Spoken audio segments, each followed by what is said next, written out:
राधे राधे, जय माँ बाबा। ग्रहों की माया में आपका स्वागत है। वर्ष में 4 नवरात्रे आते हैं। 2 गुप्त नवरात्रे और 2 प्रत्यक्ष।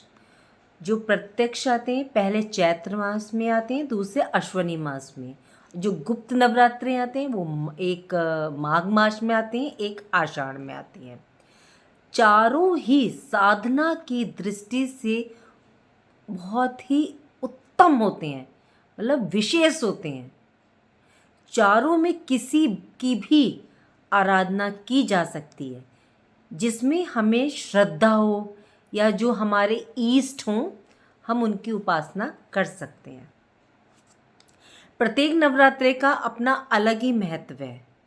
आज चर्चा करेंगे हम चैत्र के नवरात्रों की, जो हमारे नवरात्रे आने ही वाले हैं।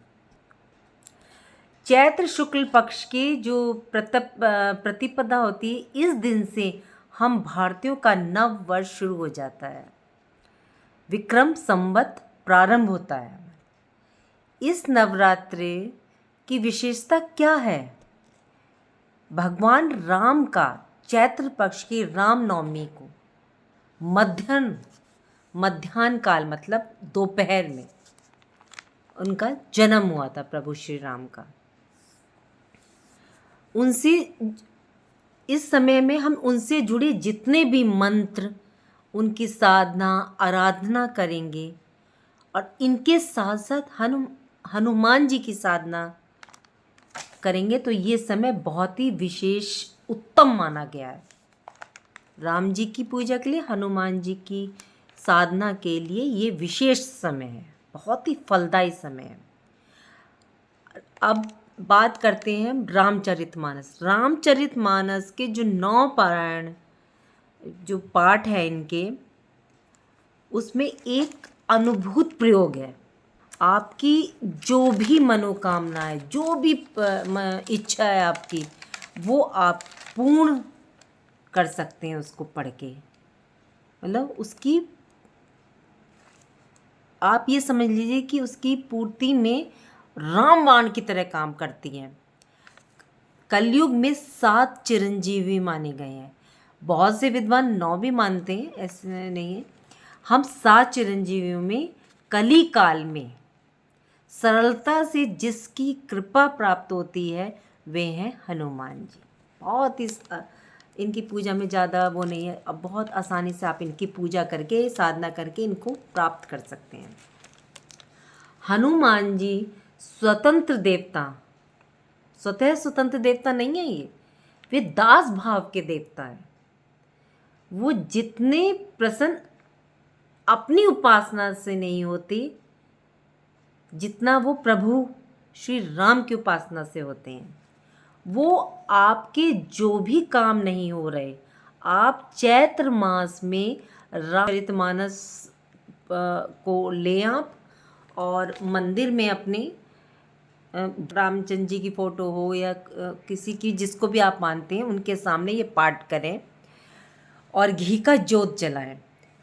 कोई ज़रूरी नहीं कि अगर घी का जोत नहीं जला सकते तो आप तेल का जोत भी जला। बस इतना ध्यान रखिएगा जिस प्रभु के सामने हम रामचरितमानस का पाठ करें, उनके जो दाहिना हाथ होगा उसकी तरफ तो हम घी का दिया जलाएंगे, और जो उनका बायां हाथ होगा, लेफ़्ट साइड होगी, उसमें हम तेल का दीपक जलाएंगे। बस इतना ध्यान रखिएगा। बाकी घी और तेल आप कुछ भी जला के रामचरितमानस का पाठ कर सकते हैं। और चैत्र मास में रामचरितमानस का पाठ करना विशेष फलदायी है, उत्तम माना जाता है।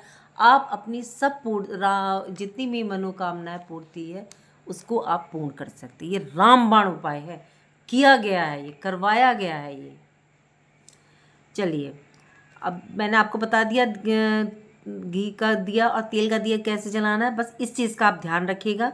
भगवान राम से प्रार्थना करें अपने कार्य की पूर्ति के लिए, कि काम कोई भी हो सकता है, कोई ज़रूरी नहीं है कि जो एक होता है कि जो हमें चाहिएगा, एक वो जिसके लिए हमें कष्ट हो रहा है, उनके लिए 2 अलग अलग काम होते हैं। आप कुछ भी मांग सकते हैं प्रभु श्री राम से, और उसके बाद में आप हनुमान जी का आह्वान कीजिएगा। उनका आह्वान करें, उनकी पूजा अर्चना करें, अपने कार्य की पूर्ति के लिए उनसे प्रार्थना करें। उसके बाद आपको क्या करना है, रामचरितमानस में आपको किष्किंधा पाठ को खोलें, उसमें दोहा नंबर 29 है, उसका जो आपका पहली चौपाई है उसको छोड़ दें, दूसरी और तीसरी चौपाई का पाठ करें। और आप पहली को छोड़ना है, दूसरी और तीसरी को करना है। कैसे आपको करना है, इस तरह से पढ़ना है आपने। पहली चौपाई छोड़ के दूसरी पढ़ेंगे। कहरी चिपति सुनु हनुमाना, सादी रहो बलवाना, पवन तनय बल पवन समाना, बुद्धि विवेक विज्ञान निदान। राम सिया राम सिया राम सिया राम सिया राम जय जय राम। कवन सो काज कठिन जग माही, जो नहीं होय तात तुम्हें पाई। राम काज लगी तब अवतारा, सुनत ऊपर बताकारा। राम सिया राम जय जय राम। आपने ये चौपाई पढ़नी है। फिर हनुमान जी को श्राप था कि जब तक कोई उनकी शक्ति को याद नहीं दिलाएगा तो उनको अपनी शक्तियाँ याद नहीं आएंगी। तो इसमें वही वर्णन किया गया है। 9 दिन आप रामचरितमानस का पाठ करें। पाठ करने के बाद आप हनुमान जी के मंदिर में जाकर के थोड़ा सा प्रसाद, पुष्प, थोड़ी सी दक्षिणा लेकर हनुमान जी को चढ़ाएं और उनसे बोलें कि मेरी मनोकामना पूर्ण करें और मुझसे जैसा बन पड़ा उसको स्वीकार करें। इसमें आपकी कोई भी इच्छा हो सकती, सांसारिक मनोकामना भी पूर्ण करनी है तो आप इस चौपाई को बोलें। दीन दयाल विरदू संभारी, हरहु नाथ मम संकट बारी। राम सिया राम जय जय राम, राम सिया राम जय जय राम। और आप वैसे तो ये कभी भी कर सकते हैं आप, लेकिन चैत्र की नवरात्रि जो हमारी आ रही है, इसमें भगवान राम की पूजा के लिए सबसे उत्तम मानी गई है। और इनके साथ साथ हनुमान जी की पूजा भी बहुत ही उत्तम मानी है। मंगल भवन अमंगल हारी, द्रवहु दशरथ सु अजर भी। राम सिया राम जय जय राम, राम सिया। चलिए, राधे राधे, जय श्री राम।